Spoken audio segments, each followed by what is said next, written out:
Iran ने मुत्तहदा अरब अमारात के लिए 8 साल बाद अपना नया सफीर मुकर्रर कर दिया। ईरान ने सीनियर सिफारतकार रजा अमीरी को सफीर नामजद किया है, जो 8 साल बाद मुत्तहदा अरब अमारात में ईरान के सफीर के तौर पर तैनात होंगे।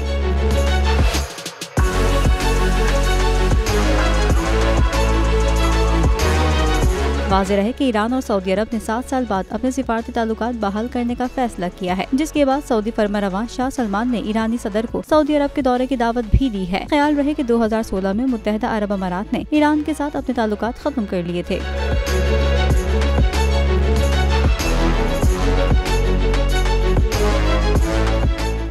तो नजर आ रहा है सामने लिखा हुआ है जुल्म मिटने के लिए 2 चीजों से मिटेगा भाई।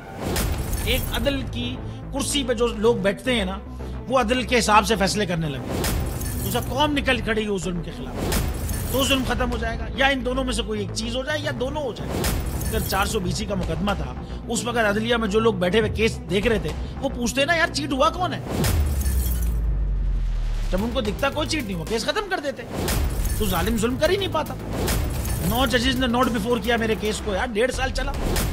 शख्सी जमानत का केस, सेम केस इस्लामाबाद में कर दिया। एक ही इल्जाम पे 2 केस हो नहीं सकते भाई। मतलब 60 दिन का वक्त होता है, 102 दिन के बाद मैं जीत गया, केस बरी हो गया, 102 दिन के बाद अपील फाइल की, एक्सेप्ट कर ली। नहीं करते ना एक्सेप्ट, खत्म हो जाता ना जुल्म यार। भरी अदालत में मुझे बरी कर दिया, फिर पता नहीं क्या हुआ, 2.5 घंटे बाद का नोट बिफोर, मैं नहीं सुनता ये केस। खड़े रहते अपने फैसले, मिट जाता जुल्म। अल्लाह ताला ने बिठाया इस इन कुर्सियों पे इनको यार, ये अल्लाह ताला की तरफ से फैसले करते हैं। तो या तो ये फैसले आएंगे, जुल्म मिट जाएगा, या कौम खड़ी हो जाएगी जुल्म के खिलाफ।